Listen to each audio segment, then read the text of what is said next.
Camarades, permettez-moi tout d'abord de saluer nos camarades tunisiens et nos camarades autrichiens qui nous ont fait le plaisir, à l'invitation d'ailleurs, je crois, de nos camarades de l'URIF-CGT, d'être présents avec nous au Mur des Fédérés pour une raison qui m'apparaît essentielle.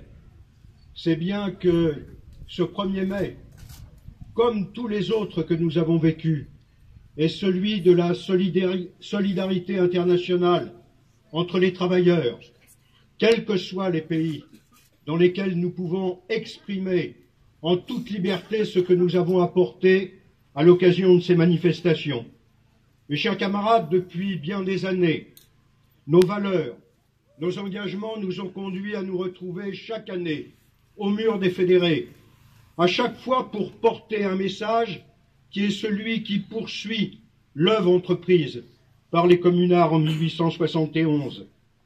C'est d'une certaine façon notre comportement rebelle qui nous conduit aussi comme eux à être ici.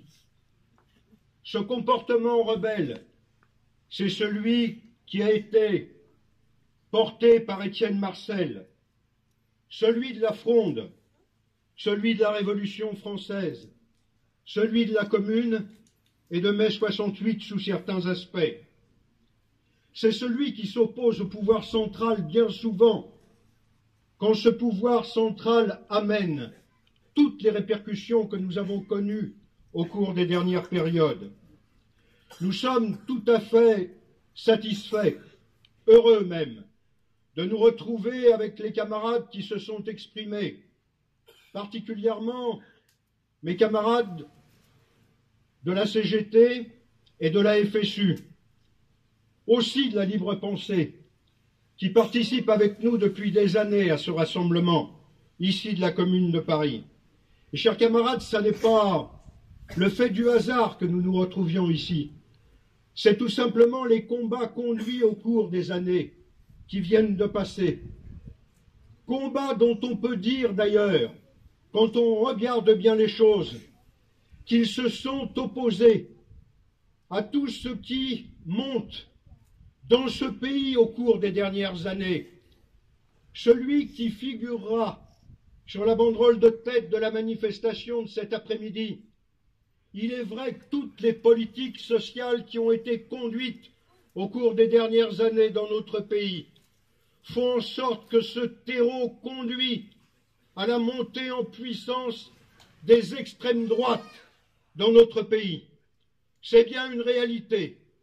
Nous l'avons, pour notre part, toujours combattu. Pas simplement tous les 5 ans, quand il se produit des événements de la nature de ceux que nous connaissons aujourd'hui. Mais chaque année qui est passée, nous avons été amenés à développer des positions qui nous conduisent d'ailleurs, mes chers camarades, à être porteurs des revendications des salariés, quelles que soient leurs origines. C'est cela qui a conduit à faire en sorte que nous nous sommes mobilisés et avons combattu au cours de la dernière période.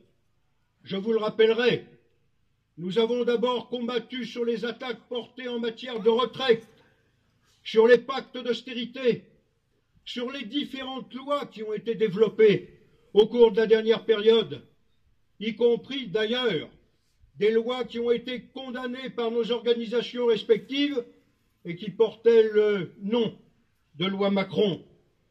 Mes chers camarades, devant ce mur des morts de la Commune de Paris, nous tenons également à marquer notre attachement profond aux réalisations qui, pendant 3 mois, ont fleuri avec les communards, particulièrement dans le domaine de la défense des services publics. Mes chers camarades, constatez avec moi aujourd'hui la réalité.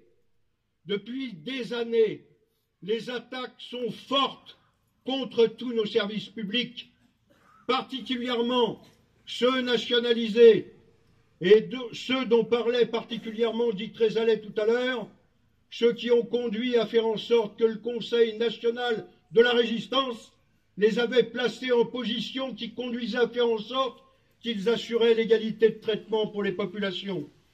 Mes chers camarades, cela risque de ne plus être le cas au cours des périodes que nous allons vivre, que nous allons traverser au cours des semaines et des mois qui viennent. Et c'est la raison pour laquelle, bien évidemment, nous défilerons cet après-midi, toujours sur les revendications que nous avons portées au cours des dernières périodes, toujours avec la volonté de voir abroger ces lois que nous appelons scélérates et qui ont été développées au cours de la dernière période et qui risquent de se développer encore au cours des prochains jours, des prochaines semaines et des prochains mois. Oui, mes chers camarades, tout est en cause aujourd'hui et renforcera ce terreau dont je vous parlais tout à l'heure. Une nouvelle casse ou un durcissement sur la loi travail, avec l'éclatement du Code du travail, la remise en cause de nos régimes de retraite et particulièrement de la répartition, mais également, mes chers camarades, la volonté de casser la sécurité sociale, les services publics dont j'ai parlé, l'assurance chômage, qui échapperait également à une gestion pratiquée dans le cadre du paritarisme.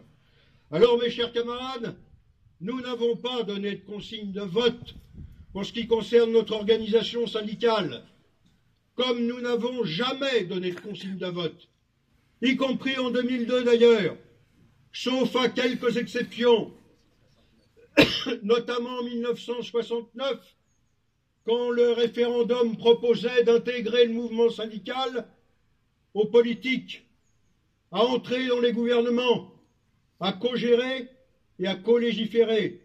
Nous l'avons refusé, nous l'avons rejeté.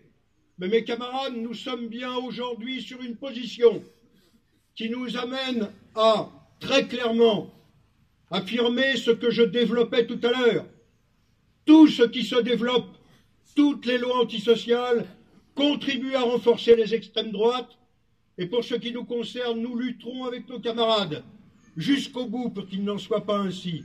Mais nous lutterons aussi jusqu'au bout pour condamner ce qui est en train de se mettre en place, et qui pourrait être mis en place d'ailleurs par le biais d'ordonnances qui ne nous amèneraient même pas à discuter ou à négocier.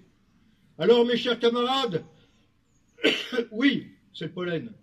Oui, mes chers camarades, il faut cet après-midi être tous présents, mobiliser tous les camarades que nous avons déjà contribué à mobiliser pour la réussite de cette manifestation, pour que les combats se poursuivent, pour que le syndicalisme libre, indépendant, qui a affirmé ses positions au cours des dernières années, puisse continuer à exister.